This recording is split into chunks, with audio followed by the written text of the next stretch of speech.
Olá, meu irmão e minha irmã, graça e paz, tudo bem? Sejam muito bem-vindos ao nosso Café com Bíblia. Vamos seguir aqui na nossa caminhada nos textos registrados aqui em Eclesiastes, onde o pregador Salomão traz a nós alguns ensinos a respeito da nossa vida cristã na sua prática. E hoje vamos aqui para a segunda parte do capítulo 5, que se inicia no versículo 8 e vai até o versículo 20, que diz assim: Se vires em alguma província a opressão de pobres e o roubo em lugar do direito e da justiça, não te maravilhes de semelhante caso, porque o que está alto tem acima de si outro mais alto que o explora, e sobre estes há ainda outros mais elevados que também exploram. O proveito da terra é para todos, até o rei se serve do campo. Quem ama o dinheiro jamais dele se farta, e quem ama a abundância nunca se farta da renda. Também isto é vaidade. Onde os bens se multiplicam, também se multiplicam os que deles comem. Que mais proveito, pois, têm os seus donos do que os verem com os seus olhos? Doce é o sono do trabalhador, quer coma pouco, quer muito, mas a fartura do rico não o deixa dormir. Grave mal vi debaixo do sol as riquezas que seus donos guardam para o próprio dano. E se tais riquezas se perdem por qualquer má aventura, ao filho que gerou nada lhe fica na mão. Como saiu do ventre de sua mãe, assim nu voltará, indo-se como veio, e do seu trabalho nada poderá levar consigo. Também isto é grave mal. Precisamente como veio, assim ele vai. E que proveito lhe vem de haver trabalhado para o vento? Nas trevas, comeu em todos os seus dias, com muito enfado, com enfermidades e indignação.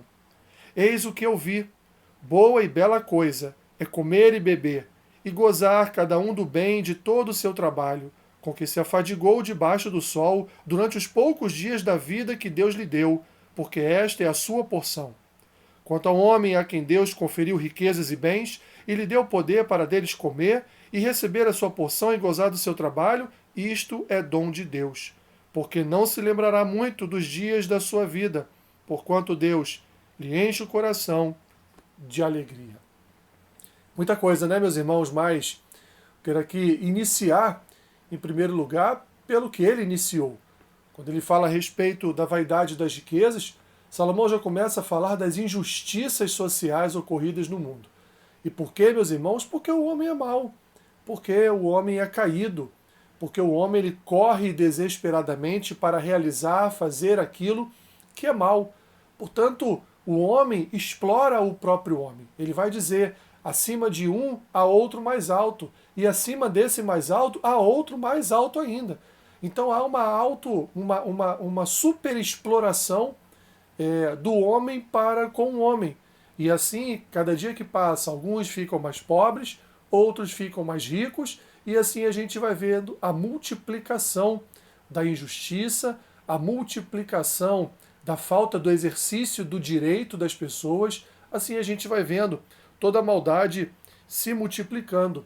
Mas Salomão não fala só disso, ele dá essa breve introdução para que ele entre em dois assuntos que também são muito importantes. Por conta dessa maldade no coração do homem, por conta dessas injustiças, por conta dessa falta do exercitar do direito de cada um, nós vemos o quê? Nós vemos o rico prosperar. Aliás, as escrituras falam em alguns momentos a respeito da prosperidade dos ricos aqui nessa terra. Vemos então, meus irmãos, aqui Salomão demonstrando que esse multiplicar de bens do rico, ele pode não ser tão bom quanto parece. Porque o rico também pode falir, também pode quebrar, também pode voltar a ser pobre. E ele vai dizer, há uma doença nisso tudo. Quando a pessoa ela coloca o dinheiro como seu Deus, como Mamon, da forma como as escrituras nos apresentam, o seu Deus vira o seu próprio dinheiro, ela então não consegue se fartar dele. Cada dia que passa ela precisa de mais, mais e mais. E como a própria escritura nos ensina, meus irmãos, um abismo chama outro abismo. Então essa idolatria ao dinheiro, essa ganância, esse desejo permanente de ser rico, de enriquecer cada dia mais, não é para ajudar o seu irmão, não é para ajudar a sociedade de alguma forma, não é para trazer projetos sociais ou projetos que venham ajudar pessoas carentes, pessoas pobres, não. É para que ele venha desfrutar dessa sua própria riqueza cada dia mais, vivendo uma vida nababesca, vivendo uma vida que pouco se importa com aqueles que estão passando por dificuldades, porque o que importa para ele é multiplicar a sua renda e assim então usufruir de todos esses bens que se multiplicam a cada dia. Mas Salomão vai dizer isso, vai dizer, meus irmãos, que isso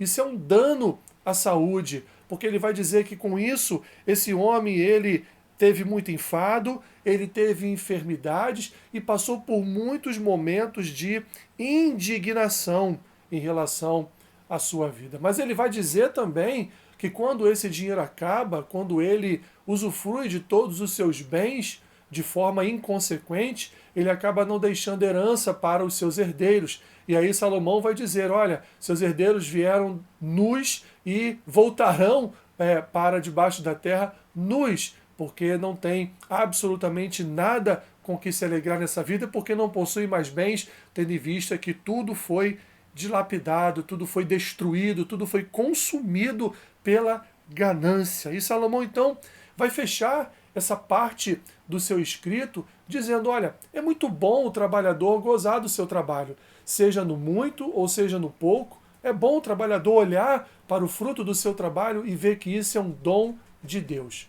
Portanto, meu irmão e minha irmã, o seu trabalho, a sua capacidade de produzir no seu trabalho é um dom de Deus.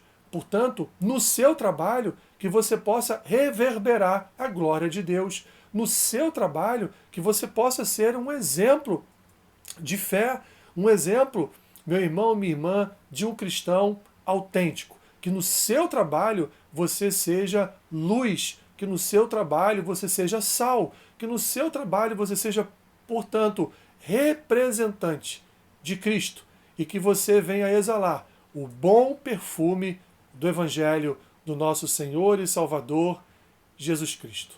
Poderíamos aqui falar muito mais coisas a respeito desse texto, mas considero que esses são os pontos principais. A maldade do homem, explorando o próprio homem, o mal que as riquezas podem trazer ao homem se ele colocar a riqueza como seu Deus, o dinheiro como seu Senhor, como seu Deus, e o fruto do trabalho, que pode acabar, pode terminar, ou o fruto do trabalho que pode ser ali considerado por cada um de nós como o dom de Deus, e Deus nos enche de alegria quando nós trabalhamos, recebemos o nosso salário, podemos pagar os nossos boletos, dizimar na nossa igreja, ofertar na nossa igreja e até mesmo ajudar um irmão em necessidade.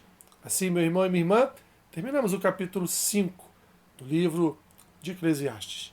Que Deus te abençoe, rica e abundantemente.